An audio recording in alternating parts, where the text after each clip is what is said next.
Guess who? Hey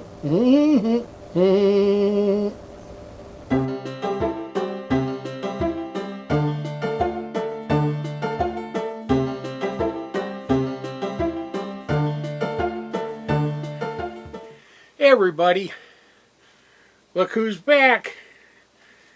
Carl here, and I'm so glad to be back with you.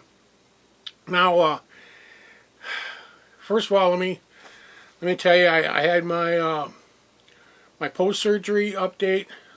Everything was great. The CT scan showed that everything is where it's supposed to be, how it's supposed to be doing. Scars are all healed.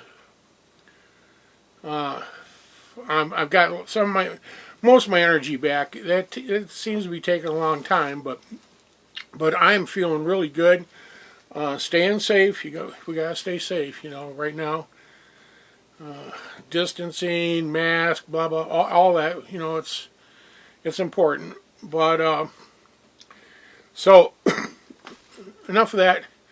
Now, I want to bring you something I think is really cool.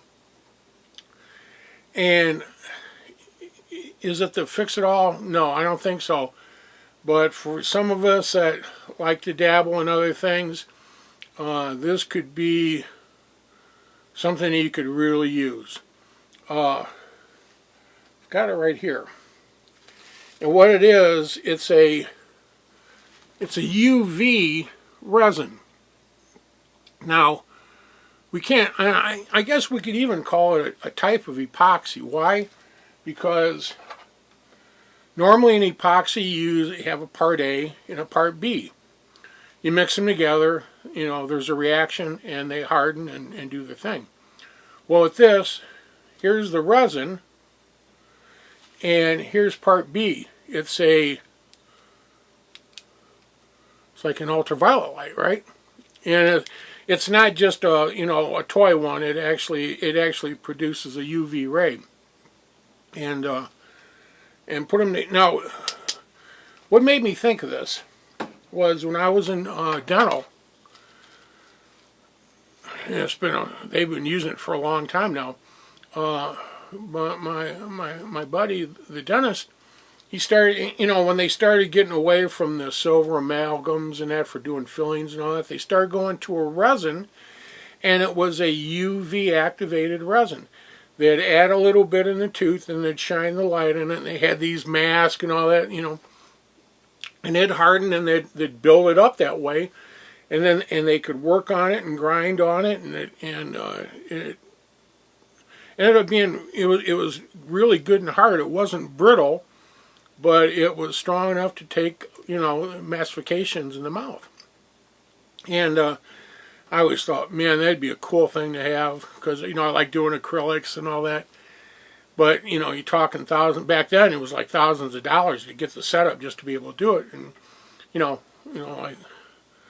like Bill, 6 for a goat, when it comes to that stuff, I'm a tinkerer, and I can't really afford to, spend that kind of money. So I've just always used the regular acrylics, the monomer, the polymer, mix them together, let the chemicals work, they harden up, and there you go. Same way with the epoxies, So anyway, for some reason, I was on not eBay, I was on Amazon. I seen that, I was looking up acrylics, and I seen that, and I went, wait a minute, let me take a good look at this. And I started reading about it, and then I found out that you didn't need the $1,000 light anymore, that this stuff would set up if you just got a good small UV light. Now this thing, it's called Light FE. I don't know if you can see that real good or not, but it's on Amazon. I think it was like around 21 bucks. But it's a buy it now. I keep using it. It runs on batteries.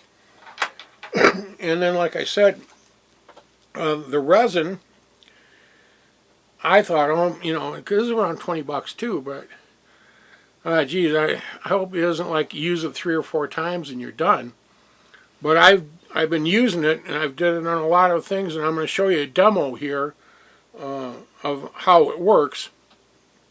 And there's a lot of uses in this one. So since I'm only buying the resin and I've already got the light, I just thought, wow, this is great. And it's clear and it doesn't bubble, which, you know, we talked about before when I showed you the, here are these resins, Art and Glow. You know, you mix these together. One's the resin, one's a hardener. They're clear, but you got, you know, if you got to make sure that you vibrate it and you mix it well and you mix it right and you don't mix air into it because you're going to get bubbles. And so I thought, you know what, it'd be one thing that'd be cool. Let's say we was doing an impression and you can't really have any bubbles on the surface of the impression. Well, you can put this resin down into your mold, set it, and that would give you the surface, right? That would be covered, bubble free. Then you can take your other resin, your 2-part, mix them up, pour that in, and then you would have, that would give you the strength. That would give you the depth and the strength, and you would be able to work it and not worry about messing with the impression.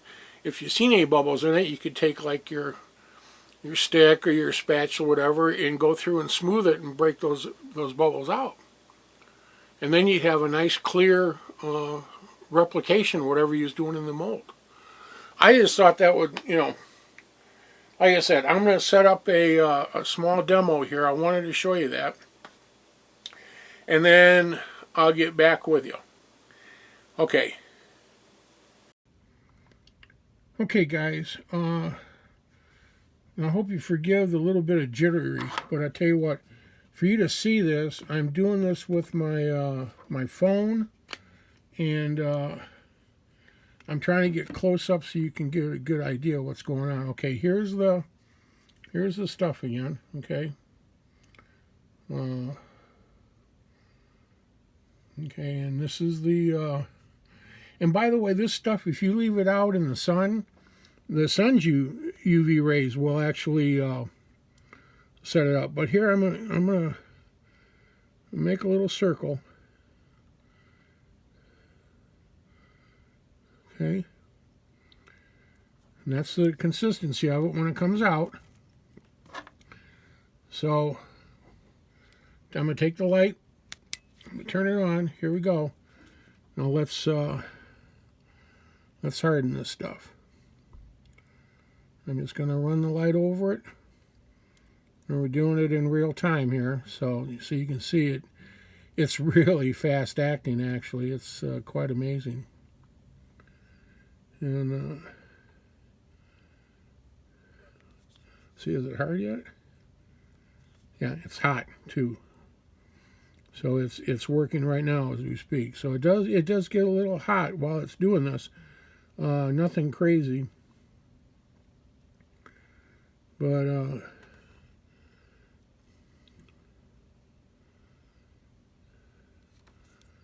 let's see what we get with that. Yeah, it's hard, and I could even get a little harder, but right now, and it's actually, no, it's not that much pliable anymore. You see, it's already peeling off the paper. So there we go. Just that quick. And it's a little soft, but for the most part, pretty cool, huh? I just wanted to show you that. I thought it might be something that you can use, you know, whether you're repairing something, because I've done repairs with it. I've did a lot of things with it already. And like I said, look, that's nice and clear. You know, you can see through it. I mean, it's not like glass, but it is clear. And you could paint on it or whatever you want to do, and that's already hard. And it's strong too. So, okay, I wanted to show you that. I thought that'd be pretty interesting for you. And like I said, I got mine on Amazon. I imagine you can get them on eBay too, or whatever.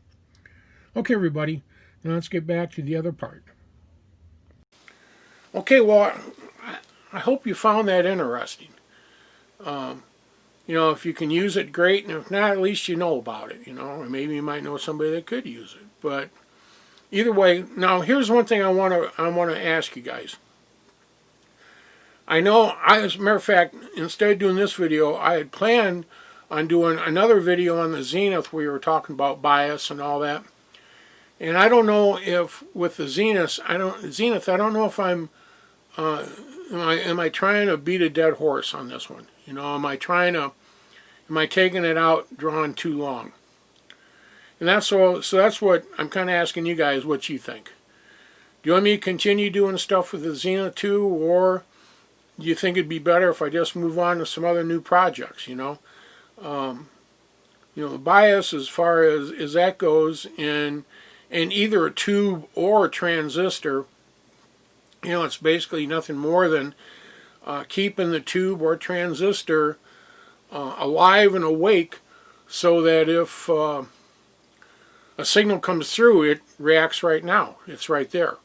And it sets an area for your low and your high as far as your waves coming through. So that's not that really big of a subject, big of a deal. And I thought, well, you know, if people are getting tired of this, and I mean, I probably would be by now too.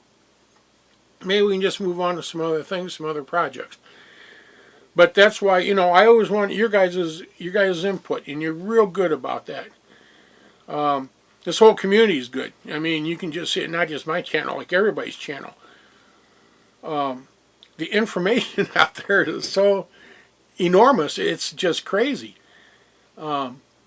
My goodness, just think of some of us older guys, if we had had this kind of stuff when we were young, holy moly, man. Instead of running to the library, buying books, you know, looking over somebody's shoulder, and that's the only way you could find out information. Now, wow. But anyway, okay, I'm not going to run this that much longer. But please, you know, down below, let me know what you think. And, you know, other than that, I want to, once again, I want to thank everybody for your good thoughts, your well wishes, your prayers, all that during my my operation and during the healing time. I know it's been a while since I've been on here, and you guys still stick with me, and man, what a blessing that is, you know. So I just want to say thank you again, and I really truly mean that. I'm not just saying that. I really mean it. You can't imagine what, you know, what your thoughts, prayers, and your support means to me. It's incredible. So with that, I'm going to go. I'm going to try to be back real soon, and let's, you know, with whatever we're going to do next. I'm not going to really say for sure, but whatever it is, you know, should be fun. I mean, this is, you know, this is kind of Carl's fun place to be, you know. Okay, everybody, have a great day. Please stay safe. My goodness, it's, you know, the danger's not over. We're just trying to live again. So stay safe, be good to one another, and I will see you real soon. Bye now.